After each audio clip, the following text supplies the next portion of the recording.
Hello everyone, my name is Poonam Singh and welcome to my channel Smart Study with RP.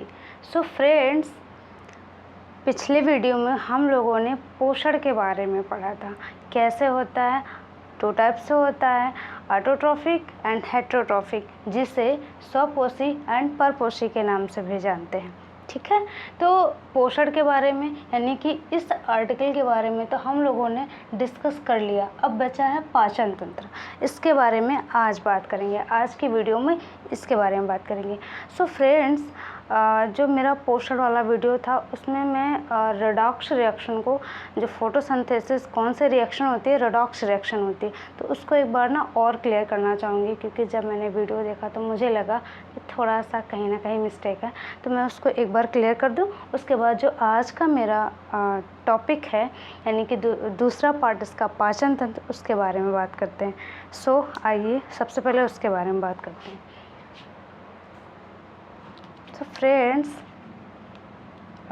मैं यहाँ पे थोड़ा सा बात कर लूँ, ठीक है, यहाँ पे उसके बारे में बात करूँगी। देखिए, रेडॉक्स रिएक्शन में दो रिएक्शन होती है, मैंने बोला था। एक ऑक्सीडेशन, हिंदी में ऑक्सीकरण बोला था, और दूसरी रिडक्शन, से बोलेंगे ऑक्सीकरण, और ये है अपचयन। ठीक है, मैंने बताया था कि ऑक्सीकरण में क्या होता है, या तो ऑक्सीजन ऐड होगा, ठीक है, और या तो ये प्लस का साइन हम यहाँ पे शॉर्टली समझाने के लिए बोल रहे हैं कि या तो ऑक्सीजन जो होगा वो क्या होगा, ऐड होगा, ठीक है, यानी कि प्लस होगा, और या तो हाइड्रोजन जो होगा वो माइनस होगा। ठीक है, या तो ऑक्सीजन प्लस होगा या तो हाइड्रोजन माइनस होगा। ठीक, और इसमें जस्ट इसका वो अपोजिट, या तो O2 मॉलिक्यूल और H2 मॉलिक्यूल करके देख लेते हैं। तो इसमें या तो ऑक्सीजन प्लस होगा और या तो हाइड्रोजन माइनस होगा। कहने का मतलब या तो ऑक्सीजन जुड़ेगा और या तो हाइड्रोजन माइनस होगा कोई एक ही। अगर रिडक्शन की बात करी जाए तो यहाँ पर क्या होगा, या तो ऑक्सीजन माइनस होगा और या तो हाइड्रोजन प्लस होगा। ठीक है, तो ये चीज़ अपने दिमाग में रख लीजिएगा। अब जो रिएक्शन थी ना उसके बारे में देखते हैं। देखो, ये रिएक्शन से CO2 प्लस H2, अब आगे यहाँ पे 6 लगा लो। अच्छा, ठीक है, ये ग्लूकोज का फॉर्मेशन हुआ, C6H12O6 प्लस 6O2। अब देखें, ये रिडक्शन और ऑक्सीडेशन इसमें साथ साथ कैसे होता है और क्यों ये रेडॉक्स रिएक्शन है, ये थोड़ा बताने में मिस्टेक हुई थी, तो वो यहाँ पे मैं क्लियर करना चाहूँगी।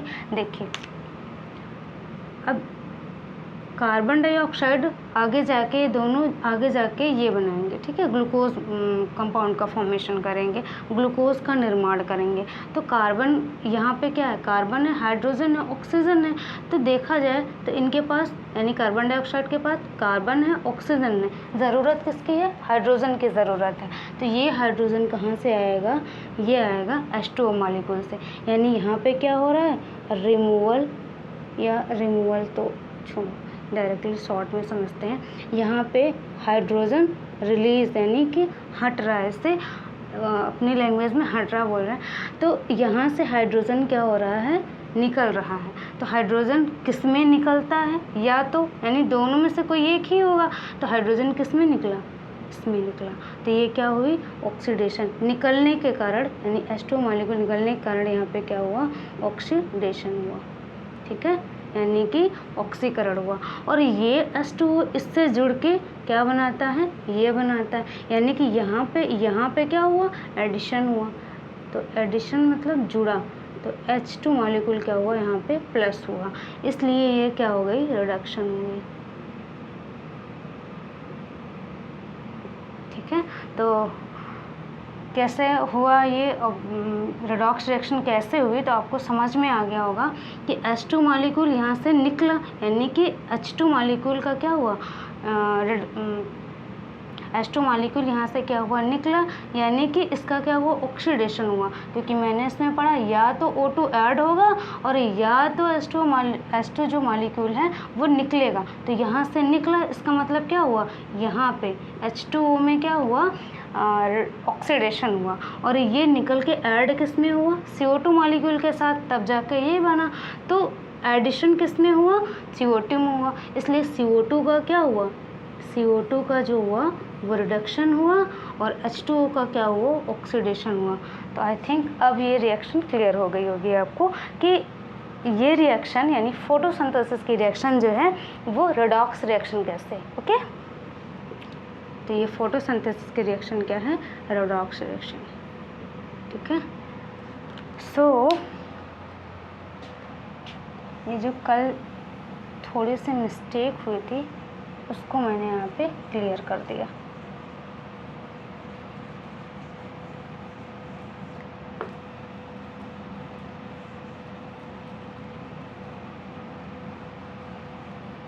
ठीक है,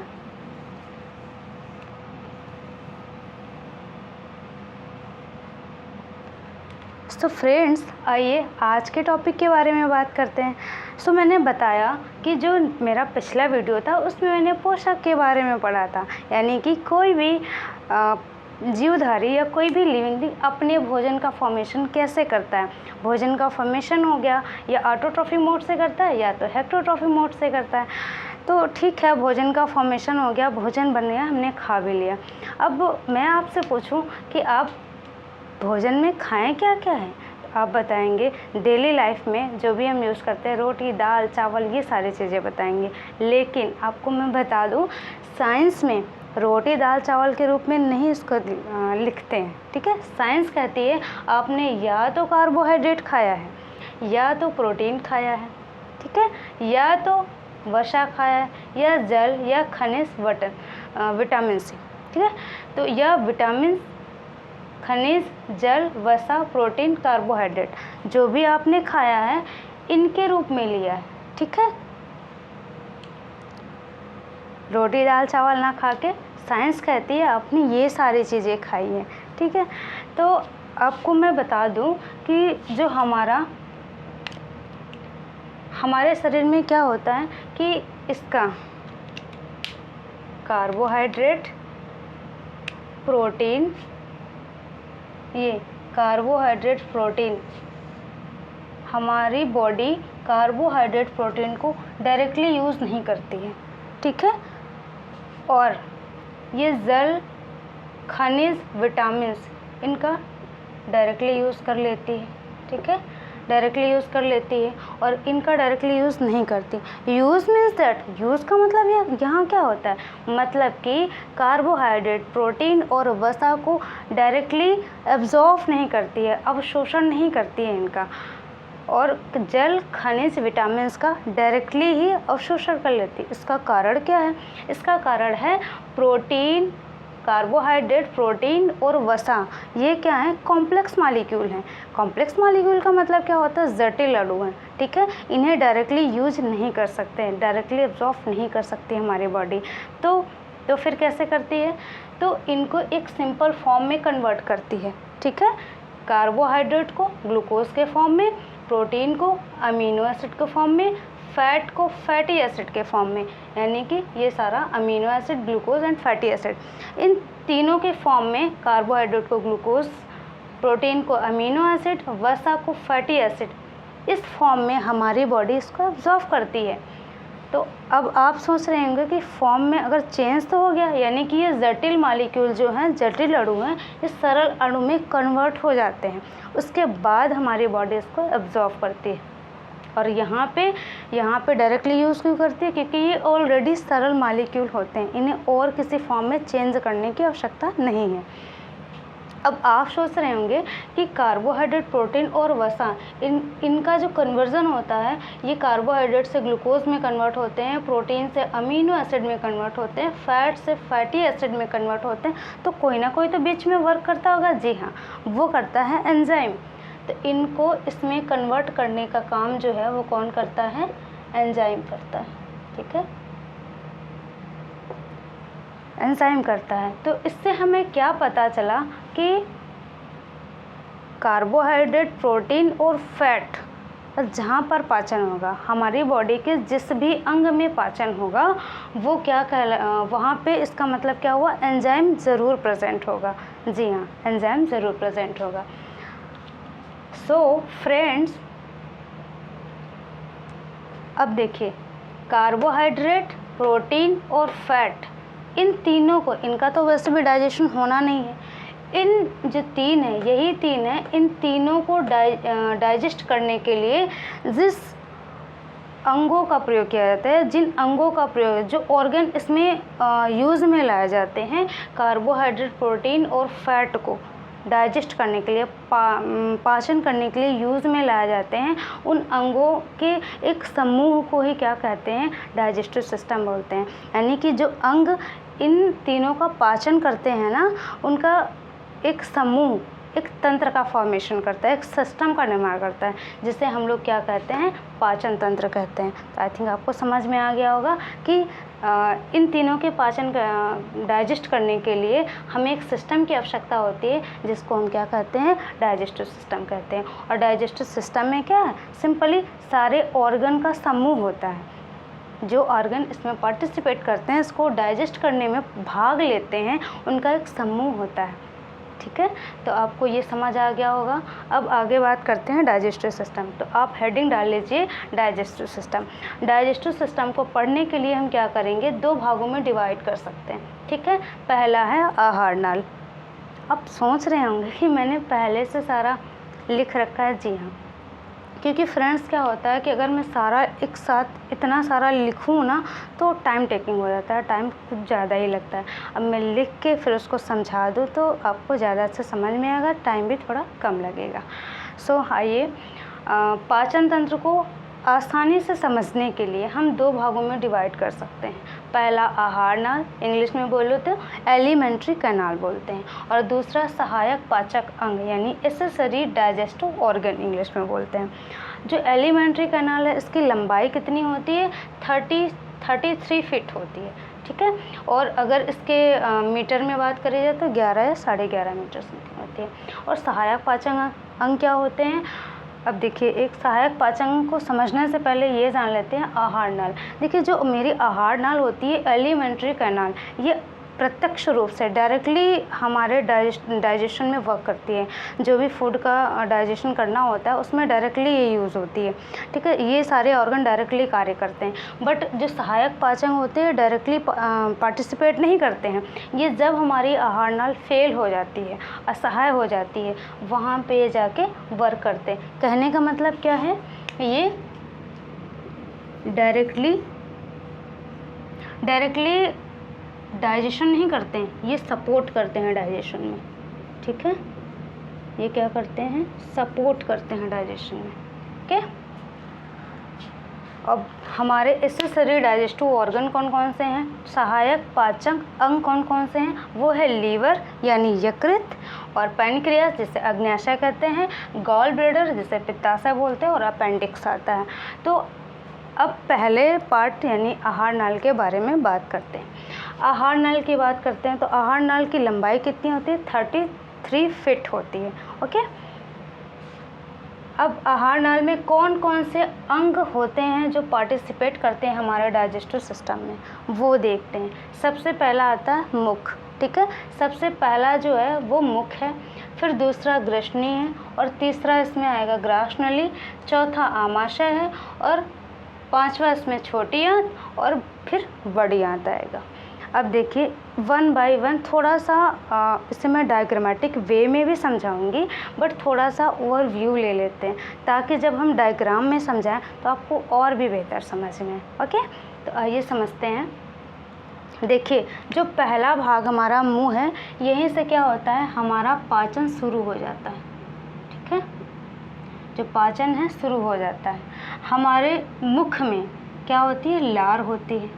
ठीक है, लार होती है। लार में कौन सा एंजाइम पाया जाता है, टायलिन एंजाइम पाया जाता है। टायलिन एंजाइम, ठीक है, पूरा ना लिखूँ मैं, यहाँ पर लिख ही देती हूँ। एंजाइम पाया जाता है। ठीक है, लार में कौन सा, टायलिन एंजाइम पाया जाता है। ये टायलिन एंजाइम क्या करता है, कार्बोहाइड्रेट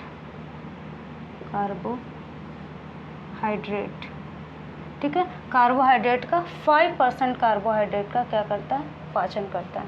कार्बोहाइड्रेट को डाइजेस्ट करता है या पाचन करता है। ठीक है, और ये टायलिन एंजाइम 5% कार्बोहाइड्रेट का पाचन करके इसे किस में कन्वर्ट कर देता है, शुगर में कन्वर्ट कर देता है। और शुगर कैसी होती है, मीठी होती है। ठीक है, शुगर का टेस्ट कैसा होता है, मीठा होता है। सो फ्रेंड्स, जो माउथ है, हमारा डाइजेशन माउथ से स्टार्ट हो जाता है।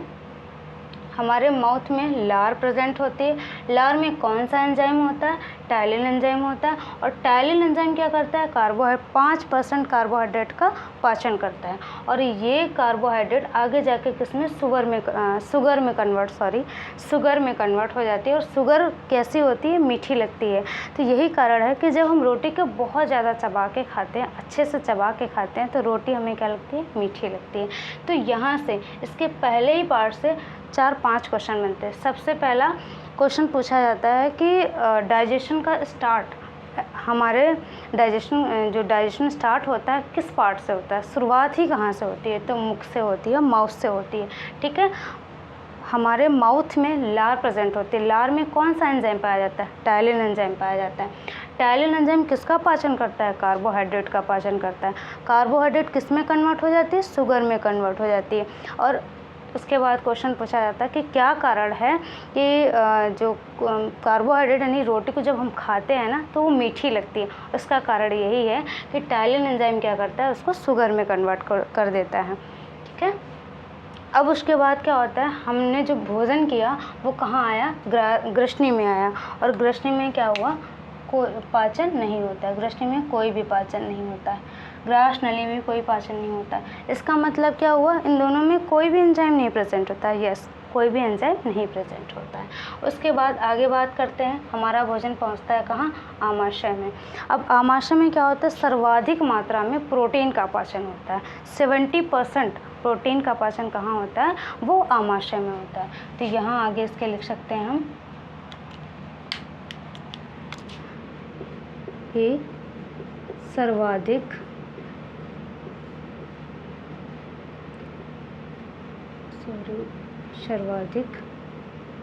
मात्रा में प्रोटीन ऐसे कर का पाचन कहाँ होता है, तो वो होता है स्टोमक में।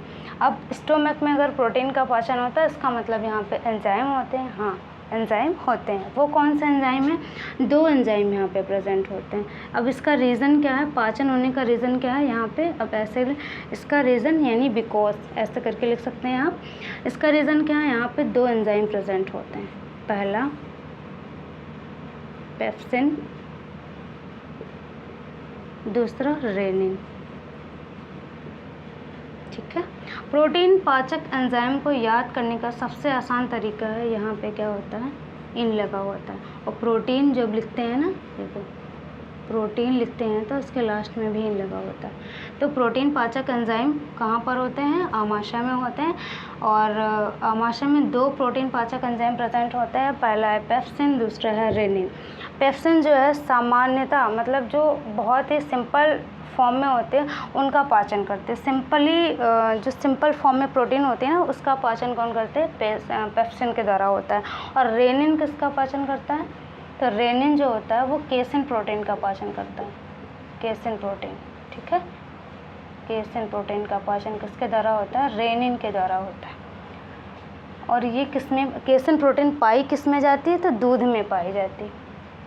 ठीक है, ये होती किस में है, तो दूध में होती है। और यही कारण है कि दूध का रंग केसिन प्रोटीन के कारण ही दूध का रंग क्या होता है, सफ़ेद दिखाई। तो जो दूध का रंग सफ़ेद होता है वो केसिन प्रोटीन के कारण होता है। तो आमाशय से क्या क्या क्वेश्चन बन सकते हैं कि आमाशय में सर्वाधिक प्रोटीन का पाचन कहाँ होता है, 70% होता है प्रोटीन का पाचन, ठीक है। यहाँ पे कितना, 70%। तो सर्वाधिक प्रोटीन का पाचन कहाँ होता है, तो वो होता है हमारे आमाशय यानी स्टोमक में होता है। और इसका रीज़न क्या है, यहाँ पे 2 प्रोटीन पाचक एंजाइम पाए जाते हैं, पेप्सिन और रेनिन।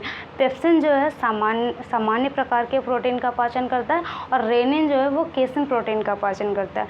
केसिन प्रोटीन किस में पाई जाती है, दूध में पाई जाती है, और दूध का रंग सफ़ेद केसिन प्रोटीन के कारण ही होता है। तो ये सारे क्वेश्चन यहाँ से बन सकते हैं, ठीक है। अब जो भी मेरा भोजन है वो आगे कहाँ गया, छोटी आंत में गया।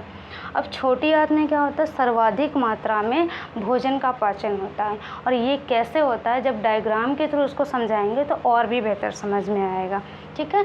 तो यहाँ पे छोटी आंत में क्या होता है, सर्वाधिक मात्रा में भोजन का पाचन होता है। छोटी आंत, एक चीज़ और बता दूँ कि जो हमारी एलिमेंट्री कैनाल है, आहार नाल है ना, इसमें छोटी आंत नाम का कोई भी अंग नहीं है।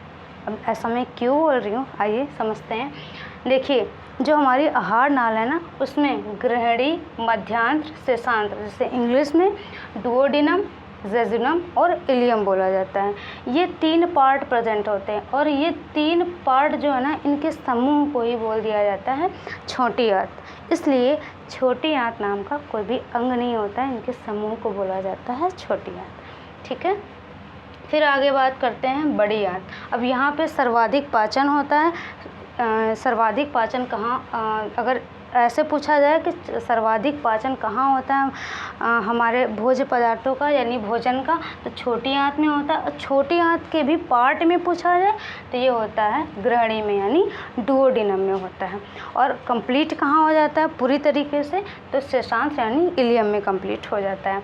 फिर कंप्लीट होने के बाद एब्जॉर्प्शन होता है, जो भी विटामिन्स, वाटर मॉलिक्यूल और amino acid, glucose, fatty acid के फॉर्म में कन्वर्ट हुआ, फिर एब्जॉर्प्शन होता है। तो एब्जॉर्प्शन में कहाँ होता है, छोटी आंत में होता है। अब वाटर वगैरह है, इसका एब्जॉर्प्शन कहाँ होता है, अवशोषण कहाँ होता है, तो वाटर का एब्जॉर्प्शन होता है बड़ी आंत में। और बड़ी आंत ऐसे पूरे ओवरऑल में पूछा जाए तो बड़ी आंत में है। और बड़ी आंत के अगर पार्ट के बारे में बात किया जाए तो कॉलन में होता है, ठीक है। तो कॉलन में होता है। अब हम लोगों का यानी ह्यूमन का जो डाइजेशन है वो कंप्लीट हो जाता है छोटी आंत में, लेकिन जो शाकाहारी जंतु होते हैं ना, उनका डाइजेशन कंप्लीट होता है बड़ी आंत में। बड़ी आंत के कहाँ, सीकम में, सीकम में कंप्लीट होता है। कारण क्या है, जो शाकाहारी एनिमल होते हैं वो पेड़ पौधों के खाते हैं, और पेड़ पौधों में क्या होता है, सेलुलोज प्रेजेंट होता है। सेलुलोज का पाचन हम लोगों में नहीं होता है। उनका पाचन जो शाकाहारी जंतु होते हैं उनमें होता है।